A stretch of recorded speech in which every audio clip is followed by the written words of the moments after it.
Hello everyone, कैसे हैं आप सब। आई होप आप सब अच्छे होंगे। पिछली कक्षाओं में हमने संधि और समास को पूर्णतः ख़त्म किया। आगे इस कक्षा में हम रस को पढ़ेंगे। ये हिंदी ग्रामर का बहुत ही इम्पॉर्टेंट चैप्टर होता है, इसको ध्यान से समझेंगे। रस को इंग्लिश में हम सेंटीमेंट कहते हैं। अब इसको सोचेंगे कि रस का शाब्दिक अर्थ क्या होता है। तो रस का शाब्दिक अर्थ है आनंद। ठीक है, अब इसका परिभाषा देखेंगे कि रस कहते किसे हैं।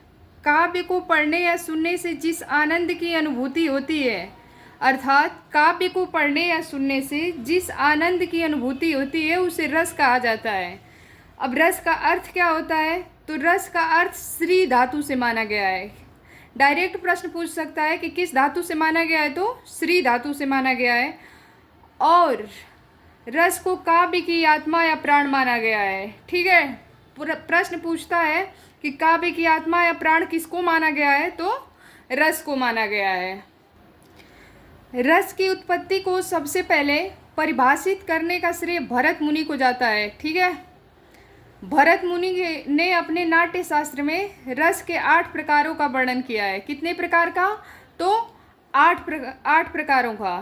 ठीक है, और अभिनव गुप्त ने रस के 9 प्रकार बताया, जिसमें 9वां रस शांत रस है। ठीक, अब हम देखेंगे रस के प्रकार। रस 9 प्रकार के होते हैं, लेकिन भरत मुनि के अनुसार 8 प्रकार के होते हैं। ठीक है, इन्होंने शांत रस को रस नहीं माना। भरत मुनि ने किस रस को रस नहीं माना, तो शांत रस को रस नहीं माना।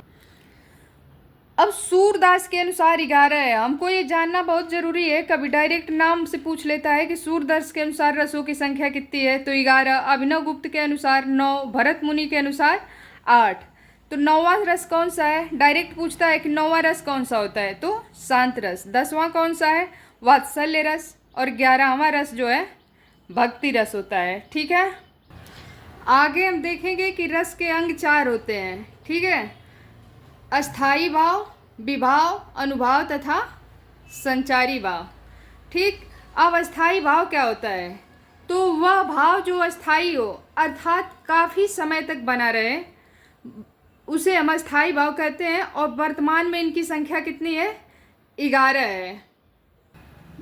जैसा कि सूरदास के अनुसार रस की संख्या 11, तो जितने रस उसने अस्थाई भाव होते हैं, तो उन्हीं अस्थाई भावों को हम देखते हैं कि किस रस का कौन सा अस्थाई भाव होता है। ठीक है, श्रृंगार रस का अस्थाई भाव क्या होता है, रति। हास्य रस का हास, करुण रस का शोक, रौद्र रस अर्थात जब कोई रौद्र रूप धारण कर लेता है तो उसका अस्थाई भाव क्रोध दिखता है। ठीक है, विभत्स रस मतलब जुगुप्सा, विभत्स का मतलब घृणा से होता है। ठीक, भयानक रस तो उसका अस्थाई भाव भय दिखेगा। अद्भुत रस उसका अस्थाई भाव विस्मय दिखेगा। ठीक, उसी तरह से आगे देखते हैं वीर रस।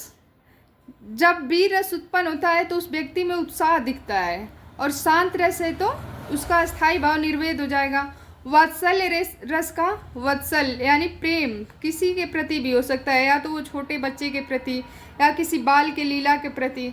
ठीक, भक्ति रस है तो उसका अस्थाई भाव भगवत हो जाएगा, अनुराग या विषयक। ये तीनों एक दूसरे के पर्यायवाची हैं। ठीक है, अब हमने जो रस के 4 अंग को पढ़ा उसको अलग अलग समझेंगे परिभाषा सहित। तो विभाव का मतलब क्या होता है, विभाव मीन्स जो व्यक्ति पदार्थ अन्य व्यक्ति के हृदय के भावों को जगाते हैं उन्हें विभाव कहते हैं। जैसे कोई सोया हुआ है, अचानक से उसे जगा दिया जाए। अब इसके 2 प्रकार होते हैं, एक होता है आलंबन विभाव और दूसरा होता है उद्दीपन विभाव। अब इसको अलग अलग समझेंगे कि आलंबन विभाव क्या होता है, तो जिसके ऊपर उस भाव का उत्पन्न होना अवलंबित रहे उसे हम क्या कहेंगे, आलंबन विभाव कहेंगे। ठीक है, इसका मतलब क्या है, उदाहरण हम इसका देखते हैं कि जैसे श्रृंगार रस में नायक और नायिका एक दूसरे पर अवलंबित रहते हैं, अर्थात आश्रित रहते हैं, उसे हम क्या कहते हैं, आलंबन विभाव। ठीक है, अब उसका दूसरा प्रकार है उद्दीपन विभाव। उद्दीपन विभाव क्या होता है, जो उस भाव को उद्दीपन करे, ठीक, अर्थात तेजी दे, वह उद्दीपन विभाव कहलाता है। ठीक है, जैसे चांदनी हो गई, सुगंध हो गई, प्रकृति हो गई इत्यादि। प्रकृति में हम जब जाते हैं तो वहाँ पेड़ पौधों को देख करके हमारे मन में क्या आती है, एक विभाव उत्पन्न होता है। और वो किस वजह से होती है, तो वो उद्दीपन की वजह से होती है। ठीक है। अब नेक्स्ट जो तीसरा अंग होता है अनुभाव, उसको एक लाइन में समझते हैं। अनुभाव क्या होता है, तो आंतरिक मनोभावों के शारीरिक व्यंजन, ठीक है, जो शारीरिक व्यंजन होते हैं उनको अनुभाव कहते हैं। अर्थात आलंबन और उद्दीपन विभावों के कारण उत्पन्न भावों को जो बाहर प्रकट करता है उसी को अनुभाव कहते हैं। जैसे व्यक्ति गुस्सा होता है तो गुस्से में मुंह का लाल हो जाना, होठ फड़कना, दिल धड़कना और घृणा में नाक सिकोड़ना, अर्थात हमारे अंदर जो चीज़ें चल रही है वो बाहर प्रकट हो जाए, उसी को अनुभाव कहते हैं। अनुभाव के दो प्रकार होते हैं, एक सात्विक तथा दूसरा कायिक। ठीक है।